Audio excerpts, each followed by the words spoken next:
आमदार जयकुमार गोरे व अनेकांनी लयभारी यूट्यूब चॅनलचे पत्रकार तुषार खरात यांच्यावर गुन्हे दाखल केले होते। स्वतः आमदार व मंत्री जयकुमार गोरे यांनी पोलीस ठाण्यात जाऊन त्यांच्या विरुद्ध तक्रार दाखल केली, ज्यातून तुषार खरात यांना मुंबई येथून काल अटक करण्यात आली।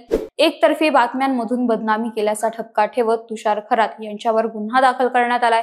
पण महिलेला नग्न अवस्थेत फोटो पाठवल्याच्या प्रकरणात एकतर्फी बातम्या दिल्या म्हणून फक्त तुषार खरात यांना अटक करण्यात आली नाहीये।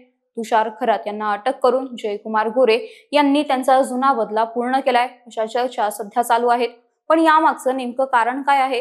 मंत्री गोरे व तुषार खरात यांच्यात शत्रुत्व कसं निर्माण झालं ते जाणून घेऊयात आजच्या या व्हिडिओमधून। नमस्कार, मी श्रेया, तुम्ही पाहताय महाराष्ट्र कट्टा।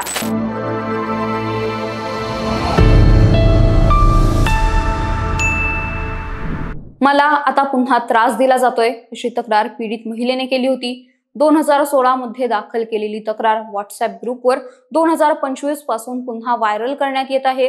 यामुळे आपले नाव आता उघड झाल्याचं या महिलेचं म्हणणं होतं। सरसेनापती हंबीरराव मोहिते यांच्या घराण्यातील वारस असल्यानेच आपल्याला त्रास दिल्याचे महिलेने म्हटले।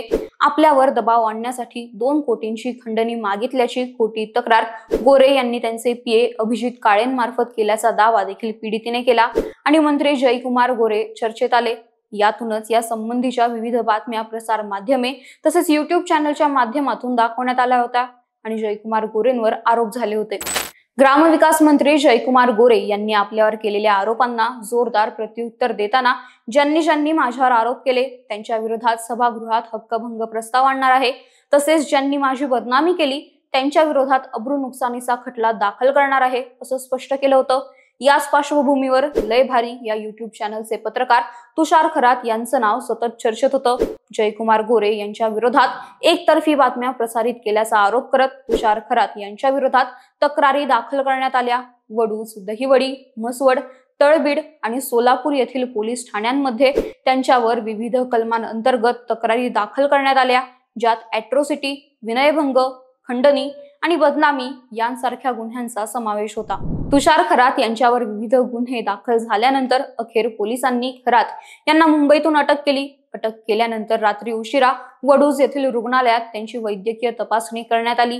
तसेच 10 मार्च रोजी तुषार खरात यांना वडूज न्यायालयासमोर हजर करण्यात आले। त्यामुळे जयकुमार गोरेंवर आरोप करणं खरातांना महागात पडल्याचं बोललं जात असताना तुषार खरातांना अटक झाल्यानंतर यातून जयकुमार गोरेंनी त्यांचा जुना बदला घेतला आहे अशा चर्चा दबक्या आवाजात सुरू आहेत।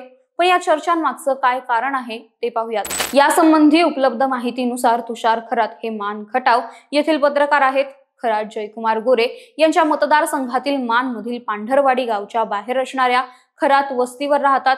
मोजून 12-13 घरं असणाऱ्या तुषार खरातांच्या वस्तीवरील बहुतांश जण मेंढी पालनाचा व्यवसाय करतात। तुषार खरात त्यांच्या लेखांमधून स्थानिक नेत्यांविषयी लिहित असतात, स्थानिकांचे प्रश्न मांडत असतात, मग भ्रष्टाचार असो किंवा आणखीन काही। कोणालाही न जुमानता, न घाबरता, कशाचीही पर्वा न करता खरात त्यांचं म्हणणं अगदी बेधडकपणे मांडतात। मागासवर्गीय आणि ओबीसी समाजाच्या जमिनी बळकावणे, कोविडच्या काळात मेडिकल कॉलेजमध्ये भ्रष्टाचार करणे यांसारख्या अनेक मुद्द्यांवरून खरात यांनी गोरेंवर याआधी आरोप केले आहेत। त्यांच्या या लेखांमुळे ते अनेकदा अडचणीत आलेत असं सांगण्यात येतं। धनगर समाजाच्या हक्काच्या जमिनी बळकावल्याचे आरोप जयकुमार गोरे यांच्यावर तुषार खरात यांनी केले होते। तो मुद्दा देखील सातत्याने लावून धरला होता, ज्याचा जयकुमार गोरेंना तेव्हा त्रास झाला होता।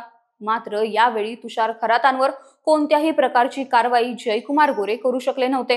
मात्र महिलेला नग्न अवस्थेत फोटो पाठवल्याच्या प्रकरणात एकतर्फी बातम्या दिल्या म्हणून तुषार खरात यांच्यावर कारवाई करण्याचा एक चांगला चान्स जयकुमार गोरेंना मिळाला आणि त्यांनी खरातांवर गुन्हा दाखल करत एक प्रकारे त्यांचा जुना बदला घेतलाय अशा चर्चा सध्या सुरू आहेत। दरम्यान राजकीय वर्तुळात चालू असणाऱ्या या चर्चांमध्ये किती तथ्य आहे आणि किती नाही हे कोणालाच माहित नाही, त्यामुळे यावर कितपत विश्वास ठेवायचा असा प्रश्न उपस्थित होतोय।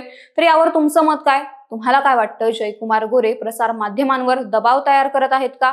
जयकुमार गोरे त्यांच्या मंत्रिपदाचा चुकीचा वापर करत आहेत का? ते कमेंट करून नक्की सांगा आणि या व्हिडिओला लाईक, शेअर आणि महाराष्ट्र कट्टा या आमच्या यूट्यूब चॅनलला नक्की सबस्क्राईब करा। धन्यवाद।